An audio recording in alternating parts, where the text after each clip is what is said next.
우리 하나님 예배하는 모든 성도님들 가운데 우리 주님 예수 그리스도로부터 오는 은혜와 평강이 늘 함께 하시기를 바랍니다.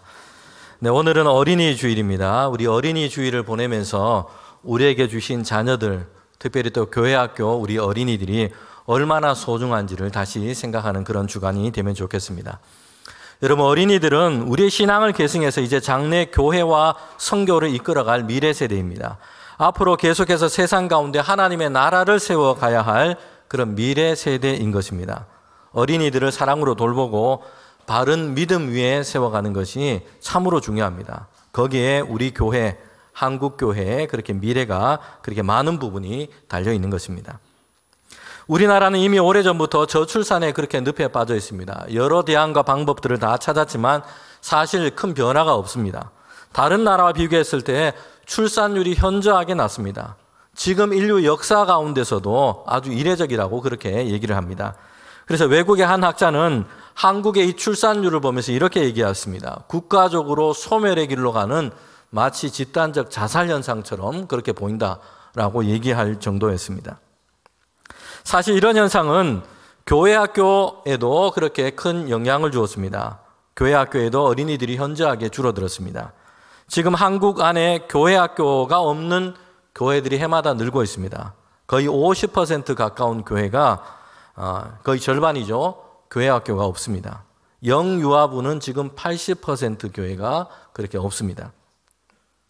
2030년 정도가 되면 중등부, 고등부, 영아부까지 해서 교회 학교 전체가 하나도 없는 교회가 거의 80%에 이르지 않을까 이렇게 전망을 하고 있습니다. 안타까운 전망이기도 합니다.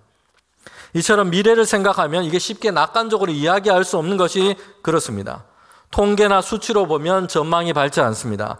교회의 미래를 생각하면 그래서 고민이 되고 염려가 되기도 합니다. 성도 여러분, 그러나 우리 교회 우리 성도들은요, 미래를 이렇게 생각하고 전망하면서 힘들다, 어렵다, 고민하고 염려할 것만이 아닙니다. 거기에만 갇혀 있다면 우리는 하나님의 역사를 이루지를 못합니다.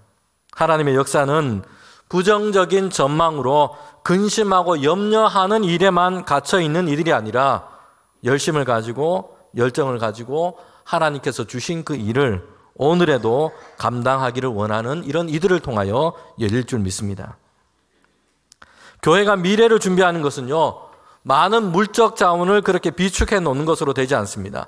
교회의 미래는 재정이나 부동산이나 이런 것을 넉넉하게 충분하게 모아놓았다고 되는 것이 아닙니다. 미래 세대를 여러분 예수님의 사람으로 좋은 신앙인으로 세워가는 것이 필요합니다. 그것이 교회가 미래를 위해서 할 수 있는 가장 중요한 일입니다. 예수님께서 부활하시고 승천하시기 전에 세상 가운데서 행하신 일이 있습니다. 여러분, 주님께서는 승천하시면서 세상 가운데 무엇을 그렇게 남겨놓으셨습니까? 제자를 세상 가운데 남기셨어요. 그리고 그들에게 성령을 주셔서 하나님의 권능을 힘있게 하시고 하나님의 나라의 복음을 전파하게 했습니다. 예루살렘에서부터 시작해서 그래서 땅끝까지 생명 얻는 이 복음이 그들을 통하여 전파되도록 했습니다. 곳곳마다 그 복음을 듣고 사람들이 주께로 돌아오게 됩니다. 교회가 세워지게 된 것입니다. 예수님께서 미래를 위해 준비하신 것은요, 건물이나 재산이나 제도가 아니었습니다. 예수님은 제자들, 주님의 사람들을 세우시고 남기신 것입니다. 여러분, 지난 주일에 잠깐 살폈던 사도행전 1장 3절에 보면 고난받으시고 이제 부활하시고 주님께서 확실한 많은 증거로 친히 살아 계심을 제자들과 사람들에게 보이셨어요. 40일 동안 그렇게 하시고 하나님의 나라의 일을 그들에게 말씀하셨어요. 그리고 승천하신 것입니다. 40일 동안 주님께서 행하신 일은 한 가지였습니다. 부활하신 주님께서 제자들과 성도들에게 보이시고 그들에게 믿음을 주셨다는 것이에요. 믿음의 사람들로 그들을 세우셨어요. 그리고 하나님 나라의 복음을 그들에게 말씀하셔서 이제 제자와 성도들이 믿음의 사람으로 하나님의 나라의 복음을 전하는 일로 그 사람들을 세우신 것입니다. 우리 교회가 교회로서 하나님의 나라를 위해 세상 가운데 봉사하는 교회입니다. 미래를 우리는 잘 준비해 가야 합니다. 이를 위해서 더 많이, 더 열심히 어린아이에게도 예수님을 전하기 위해서 우리는 최선을 다해야 합니다. 신앙과 믿음이 미래 세대로 계승되도록 힘써야 합니다. 특별히 오늘 우리 어린이 주일을 보내면서 여러분 이미 우리에게 허락하신 어린아이 한 명 한 명을 소중하게 그렇게 생각하면 좋겠습니다. 우리에게 맡겨주신 어린아이들, 청소년들, 청년들 단 한 명도 신앙을 떠나는 일이 없도록, 그래서 예수님 안에서 신앙 안에서 자라고 그리스도인으로 잘 장성하게 해야 할 줄 믿습니다. 우리 어른들은요, 교회에서 그래서 이 어린이들을 볼 때마다 또 우리 미래 세대인 청소년, 우리 청년들을 볼 때마다 보배롭게 여기고 아끼며 그렇게 축복을 하면 좋겠습니다. 오늘 성경 말씀에 보면 예수님께서도 어린아이들을 사랑으로 안으시고요, 축복하신 것을 보게 됩니다. 뿐만 아니라 제자들과 사람들 사이에서 이 어린아이를 세우시고 존귀하게 말씀하십니다. 하나님의 나라는 바로 이런 어린아이와 같은 이들의 것이다. 그리고 어린아이와 같은 자들이 하나님의 나라에 들어갈 것이다. 이렇게 말씀을 하신 것입니다. 어린아이를 대단히 존귀하게 그렇게 높이신 것입니다. 자, 오늘 본문의 말씀을 좀 더 자세히 살펴봅시다. 예수님 주변에는요, 사람들이 많았습니다. 주님께서 말씀하시고 가르치시는 것을 듣기 위해서였습니다. 주님의 가르치심은 탁월했습니다. 다른 선생들과 달리 예수님은 비유를 통하여 말씀하셨습니다. 그래서 하나님의 나라의 이 복음과 이 비밀이 들리는 말씀으로 그렇게 가르치셨던 것입니다. 여러분, 학자들 중에 보면요, 어렵지 않은 것인데 어렵게 설명하는 경우들이 있습니다. 너무 학술적인 말과 이런 용어들에 익숙해져서 그렇습니다. 쉬운 것인데도 어렵게 설명을 합니다. 그런데 예수님의 말씀은 그렇지 않았습니다. 저기 하늘을 나는 공중의 새를 봐라, 저기 들판에 있는 백합화를 봐라, 그러면서 하나님의 나라의 이 비밀을 그들 가운데 가르치신 것입니다. 사람들에게 들리는 말로 말씀하셨습니다. 그래서 사람들은 예수님의 말씀 듣기를 좋아했습니다. 주님께서 가시는 그곳마다 사람들이 주님의 말씀을 듣기 위해서 모였습니다. 예수님께서 행하신 또 다른 중요한 일이 있습니다. 그것은 병든 사람을 고치시고 치유하시는 이적을 행하셨습니다. 사람들은 그래서 병 고침 받기 위해서 예수님께 나왔습니다. 주님께 그렇게 몰려오게 된 것이죠. 그래서 어디 가나 주님 주변에는 사람들이 많았습니다. 많은 무리가 예수님을 따랐고 그리고 예수님께 나온 것입니다. 그런 중에 오늘 이 본문의 사건이, 이 일이 일어나게 된 겁니다. 사람들 중에는요, 어린아이를 주님께 데리고 왔습니다. 예수님께 이 어린아이가 축복받기를 원했기 때문입니다. 당시에는 흔히 있었던 일 중에도 하나였습니다. 존경받는 선생이나 랍비가 그렇게 오면 어린아이를 데리고 가서 축복을 받도록 했습니다. 그런데 예수님의 제자들이 지금 어떻게 했습니까? 사람들을 꾸짖으시고, 마가복음 10장 13절입니다. 책망했습니다. 사람들도 많은데 어떻게 어린아이까지 이렇게 데리고 오느냐라고 이렇게 불편한 마음으로 그들을 그렇게 나무랬던 겁니다. 한편에서는 제자들은 나름대로 주님을 위한 일이라고 생각을 했어요. 예수님께서 정말 여러 가지 일로 피곤하신데 저렇게 어린아이까지 데리고 와서 축복하고 기도해달라고 하면 도대체 어떻게 하냐? 예수님이 너무 힘드시지 않겠냐? 이런 생각입니다. 여러분, 우리가 봐도 제자들의 이 행동이 한편은 이해되는 부분이 되기도 합니다. 이제 어린아이들까지 막 다 데리고 와서 예수님께 나와서 기도해달라, 축복해달라고 한다면 정말 이게 보통 일이 아니겠다라는 생각이 듭니다. 여러분, 그래서 제자들은요, 어린아이를 데리고 온 사람들을 막아서고 탐탁지 않게 나무라면서 얘기를 했던 겁니다. 그런데 예수님께서 제자들에게 어떻게 하신 겁니까? 10장 14절에 보면 노하시면서 그들에게 책망하셨어요. 그러면서 제자들에게 이렇게 말씀하시죠. 어린아이들이 오는 것을 막지 말라. 하나님의 나라는 이런 어린아이와 같은 자들의 것이다. 그리고 어린아이를 안고 안수하시고 축복하신 것입니다. 여러분, 당시 사회적으로 본다면, 사람들의 생활하는 모습으로 본다면 제자들이 이 어린아이에게 행했던 이 행동은요, 충분히 용납이 가능한 모습이었습니다. 구약 시대로부터 해서 예수님 당시에도 그랬어요. 어린아이는요, 한 인격체로서 존재 가치를 그렇게 중요하게 생각하지 않았습니다. 그래서 사람이 수를 계수할 때도 어린아이는 그렇게 빼고 계수를 했습니다.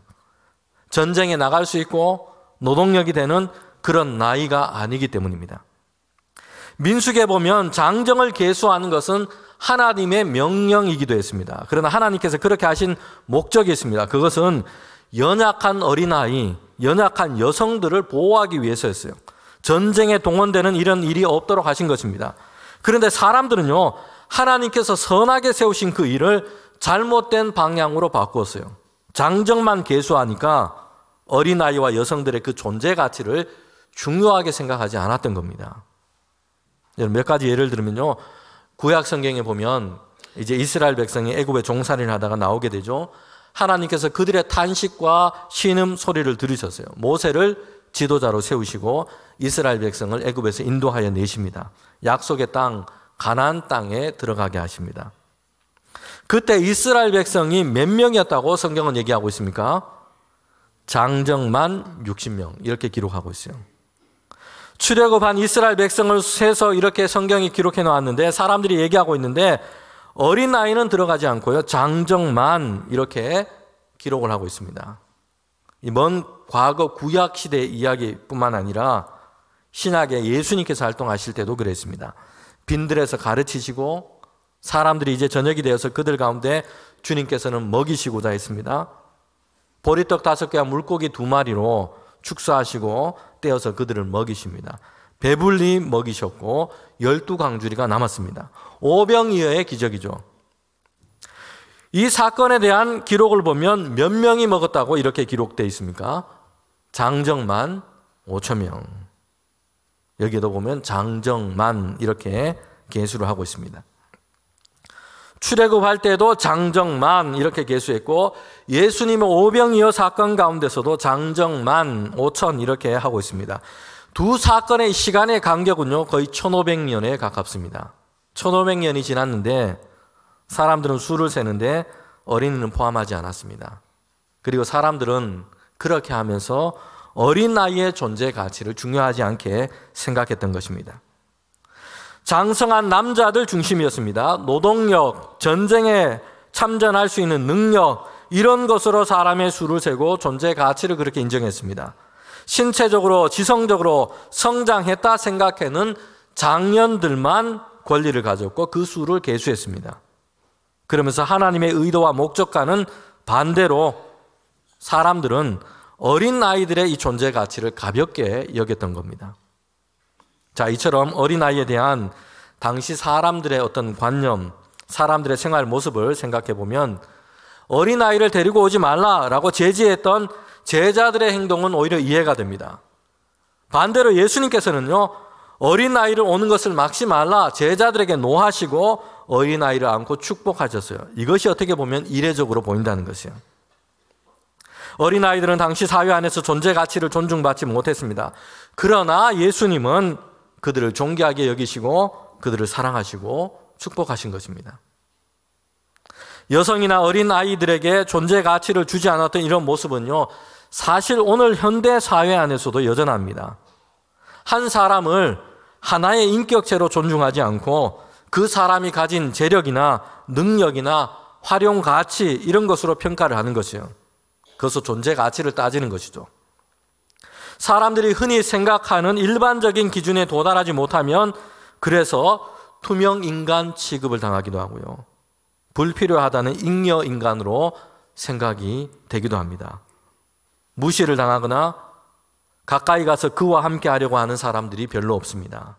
배척당하고 은근히 무시를 당하는 일이 다반사인 것입니다. 이런 사람들의 왜곡된 모습에 대해서 여러분, 교회는 충분한 대안적인 공동체가 되어야 합니다.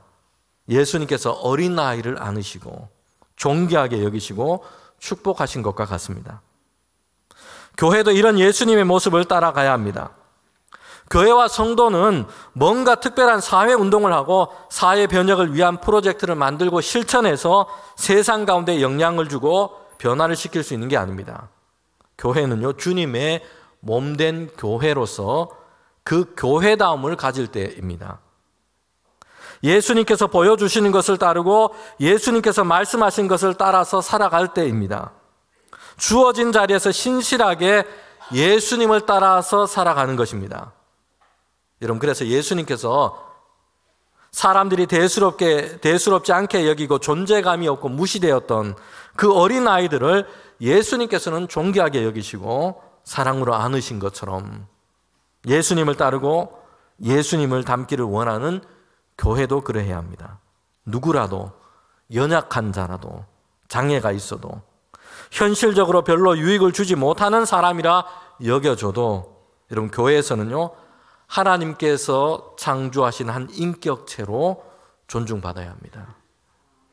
예수 그리스도를 믿는 신앙 안에서 하나의 가족됨으로 친절과 한대를 받을 수 있는 그런 교회가 되어 가야 합니다. 그런데 오늘 예수님께서는요, 제자들과 사람들에게 행하신 이 말씀을 우리가 곰곰이 살펴보면 우리의 생각을 좀 바꾸어 놓는다라는 것을 알게 됩니다. 여러분, 우리도 그렇습니다. 어린이 주일을 보내면서 우리가 성경 말씀을 통해서 자주 생각하는 것은요, 어린아이들을 주님의 교훈과 훈계로 잘 양육하고 가르치는 것입니다. 하나님을 경외하는 신앙을 갖도록 하는 것입니다. 세상 가운데서 유익한 역할을 하는 그런 사람으로 어린아이들이 장성하도록 만드는 것입니다. 여기에 보면 우리가 생각하는 관계의 구조가 있어요. 어른과 부모는 가르치고 양육하고 어린이는 배우는 것이죠. 이처럼 어린이들은 우리가 가르치고 양육할 대상으로만 생각하기 쉽습니다. 어른들은요, 좋은 부모와 선생이 되어서 이제 어린아이들을 잘 가르치고 성장할 수 있도록 만드는 그런 역할을 가지고 있다라고만 생각을 하기 쉽다는 것이요. 자, 그런데 오늘 본문에서 예수님께서 행하신 것을 보면요, 우리의 생각과 관점을 바꾸어 놓으십니다. 어린이들을 제자와 사람들 앞에 세우시고 예수님께서 그들에게 말씀을 하십니다. 거기에는 중요한 의도가 있습니다. 어린이들에게서 배우라 라는 것입니다. 오늘 본문에서 이 어린아이들을 잘 양육하고 보살피고 가르치라 라는 것이 아니라 이 어린이에게서 너희가 배우라 라고 말씀하고 있다는 것이에요. 성도 여러분, 여러분은 지금 잘 배우고 계십니까? 지금도 배우기를 힘쓰고 계십니까? 그래서 성장하고 계십니까? 어른이 되었으니까 나는 가르치는 자리에 있고 이렇게 생각하기 쉽습니다. 그러나 모든 사람은 다른 누군가를 통해서 배우고 교훈 얻는 것에 우리의 생각과 마음이 열려 있어야 합니다. 여러분, 성경을 보면요, 심지어 개미에게도 가서 배우라 라고 얘기하고 있어요. 잠언 6장 6절부터 8절에 보면 개미에게 가서 부지런함을 배우라. 나태하거나 게으르지 말고 열심을 가지고 하나님께서 주신 인생을 살아가라. 그 교훈을 얻으라 라는 것이에요. 인생의 연륜이 많아지고 어른이 되면서 우리는 자신의 역할을 한 방향으로만 생각하게 됩니다. 나는 어른이니까, 나는 교사이니까, 나는 목사이니까, 나는 부모이니까 가르치는 자이다, 이렇게 생각을 하는 것이죠. 교훈을 주는 자이다 라고 한 방향으로만 생각하고 여기기 쉽습니다. 그래서 다른 사람들을 가르치는 말을 하는 것은 잘하고 좋아하는데 나 자신이 더 이상 변화와 성장을 하지 못하고 멈추어 버린 채 있는 경우들이 있습니다. 성도 여러분, 우리는 누구나 할 것 없이 지금도 배우는 자가 되어야 할 줄 믿습니다. 삶의 경험에서 배우고 다른 사람들의 모습을 보면서 배우고 무엇보다도 하나님의 말씀인 성경 말씀을 통해서 배워야 합니다. 오늘 본문을 통해서 볼 수 있는 것처럼 어린이에게서도 배워야 합니다. 성경 말씀의 관점에서 보면 어떤 사람이라도 이제는 완전한 내가 경지에 올랐기 때문에 나는 가르치는 것만 해도 돼, 이런 사람은 아무도 없습니다. 그리고 어떤 사람이라도 누군가에게 교훈을 전혀 주지 못하는 이런 존재도 없습니다. 누구나 할 것 없이 서로에게 교훈이 되는 존재요, 동시에 서로에게 배워야 하는 존재인 것입니다. 그리고 그 목표는 모두가 그리스도의 사람으로 더욱더 온전한 분량으로 성장해 가는 것입니다. 자, 그렇다면 주님께서 어린이에게서 배우라라고 하신 이 말씀, 그 내용이 뭡니까? 우리가 살펴볼 필요가 있습니다. 오늘 본문은 예수님께서 상당히 파격적이고 놀라운 선언을 하고 계십니다. 어린이를 사랑으로 안으시고 축복하신 것만이 아니었습니다. 하나님의 나라에 대한 말씀을 전하고 계십니다. 그런데 뭐라고 주님께서 말씀하십니까? 하나님의 나라는 이 어린아이와 같은 자들에게 것이다. 이 어린아이와 같지 아니하면 하나님의 나라에 들어갈 수 없다 라고 말씀하신 것입니다. 여러분, 이 예수님의 말씀을 들을 때 주님 앞에 있는 제자들과 사람들의 모습이 어떠했을지 한번 생각을 해보십시오. 모두 다 아마 어안이 지금 벙벙할 겁니다. 다들 하나님 나라를 얻기를 원하고 있고요. 누가 하나님의 나라에 더 어울리는 사람인가? 누가 하나님의 나라에 들어갈 수 있는가? 거기에서 누가 더 큰 사람인가? 여기에 다 관심을 가지고 있었어요. 그런데 전혀 예상하지도 못했고 생각지도 못한 그 말씀을 예수님께서 하신 것이요. 율법을 잘 알고 잘 지키고 있다는 바리새인도 아니었고요. 성전에서 제사를 열심히 잘 드리고 있고 성전세를 꼬박꼬박 잘 내는 그런 사람도 아니었습니다. 심지어는 예수님과 함께 다니고 있는 제자들 중에 누구도 아니었어요. 어린이를 세우시고 하나님의 나라는 이 어린 아이와 같은 자의 것이야 라고 말씀하신 것입니다. 여러분, 왜 예수님께서는 이 어린 아이가 하나님의 나라에 합당한 자라고 말씀을 하고 계십니까? 나이가 단순히 어린 것에 대해서 말씀하고 있는 것이 아닙니다. 인생을 아직 좀 적게 살았으니까 지은 죄가 적어서 그럴 것이다. 여러분, 이게 아니에요. 어른들은 읽기 쉬운데 어린아이가 가지고 있는 특징적인 그 모습을 얘기하고 계십니다. 오늘 본문에서 한 구절 말씀을 보면요, 15절 말씀에 이렇게 얘기합니다. 내가 진실로 너희에게 이르노니 누구든지 하나님의 나라를 이 어린아이와 같이 받들지 않는 자는 결탄코 그곳에 들어가지 못하리라 하시고, 아멘. 결탄코 들어가지 못한다. 이중부정으로 말씀했어요. 예외 없이 아니다라고 강조하고 있는 것입니다. 여기에 보면 어린아이는 자기 힘으로 지식으로 능력으로 무엇을 해서 하나님의 나라에 들어간다라는 것이 아니에요. 예수님께서 말씀하신 어린아이의 모습이 뭡니까? 하나님께서 말씀하시고 약속하시고 이루시겠다 하신 그 하나님의 나라를 그냥 그대로 받들고 받아들이는 것이에요. 하나님의 나라는 이렇다 저렇다, 이렇게 해야 한다, 무엇을 해야 한다, 내가 이것을 가졌기 때문에, 내가 이것을 행했기 때문에 하나님의 나라를 얻을 만하다, 이렇게 자신을 주장하면서 하나님의 나라에 대해서 논쟁을 하지 않고요, 그냥 하나님께서 주신 말씀대로 하나님이 행하시는 것을 받아들이는 것입니다. 단순한 받아들임, 이것이 예수님께서 말씀하신 하나님의 나라를 얻는 어린아이와 같은 모습인 것입니다. 예수님의 말씀에서 어린아이에게서 배워야 할 것이 있습니다. 그것은 단순한 믿음과 단순한 받아들임입니다. 우리는 이것을 예수님이 하신 그 비유 이야기를 통해서도 생각해 볼 수 있습니다. 씨 뿌리는 비유를 말씀했는데요, 천국에 대한 비유 말씀입니다. 하나님의 말씀을 열어주는 그 열매가 되는 하나님의 나라가 어떻게 이루어지고 확장되어 가는지를 그렇게 말씀해 주고 있습니다. 30배, 60배, 100배의 열매, 하나님의 말씀이 어디에서 열매를 맺게 되는가를 비유로 얘기하고 계십니다.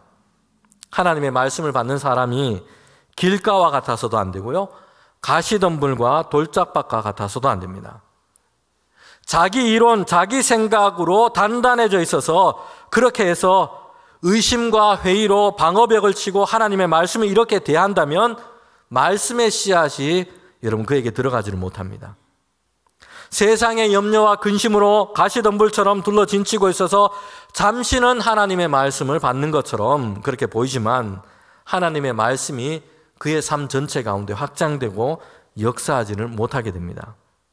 좋은 땅과 같은 마음을 가진 사람, 그 사람에게는 하나님의 말씀의 역사가 일어나게 됩니다. 하나님의 말씀이 이루어가는 하나님의 나라라는 열매가 나타나게 됩니다. 좋은 땅과 같은 그 마음이 어떤 것입니까? 하나님께서 주신 말씀이기에 단순하게 믿고 순전하게 받아들이는 것입니다. 그 마음을 하나님의 말씀이 역사하는 땅으로 단순하게 내어줄 때에 여러분 거기에는 놀라운 하나님의 나라의 열매를 맺게 될 줄 믿습니다. 여러분 성경을 보면 가장 어두웠던 암흑기 중에 사사기가 있습니다. 사사시대가 있어요. 사람들은 각자 자기 소견대로 행했습니다. 사람들이 자기 소견대로 행하니까요, 세상 가운데 불의와 죄악이 가득했습니다. 하나님을 버리고 우상 숭배를 했습니다. 이런 사사시대를 끝내고 이제 하나님께서는 새로운 시대를 열어가시는데 그때 하나님께서 누구를 주목하고 계셨습니까? 어린 사무엘을 주목했습니다. 어린 사무엘은 하나님의 성소에서 일하도록 들여진 자였습니다. 하나님의 제단에 불이 꺼지지 않은 그곳 가운데 그렇게 잠을 청하고 있는데 하나님의 음성을 듣게 됩니다. 어린 사무엘이 대답했던 것이 무엇이었습니까? 주님 말씀하십시오. 주의 종이 듣겠습니다. 단순한 대답이었어요. 하나님의 말씀에 대한 단순한 경청이었습니다. 이 사무엘이 하나님의 말씀을 받아서 이스라엘 가운데 전하고 그리고 이 사무엘을 통해서 이스라엘 가운데 영적 암흑기가 지나고 변화된 역사가 그렇게 사무엘을 통해서 하나님은 새롭게 시작하시게 된 것입니다. 여러분, 예수님께서 장정만 5,000명을 먹이신 그 기적, 그 시작은 어디에 있었습니까? 소년이 가진 도시락이었어요. 물고기 2마리, 보리떡 5개를 그렇게 주님께 드렸습니다. 소년은 그것은 작은 것이었지만 그것을 주님께 드렸습니다. 주님께서 축사하시고 떼어 나누어서 거기에 있는 모든 사람들이 부족함이 없도록 다 배불리 먹도록 하셨어요. 그리고 남도록 하셨습니다. 이 작은 것이라도 예수님께 드리면 이라고 생각했던 소년의 단순한 믿음이 예수님께서 행하신 놀라운 기적의 진원지가 그렇게 된 것입니다.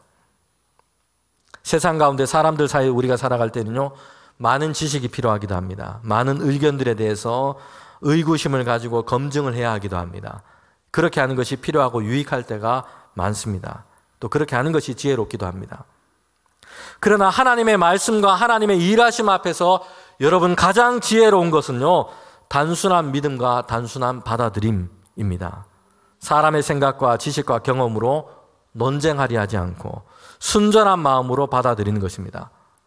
그 단순함은 아무것도 모르기 때문에 단순한 것이 아니에요.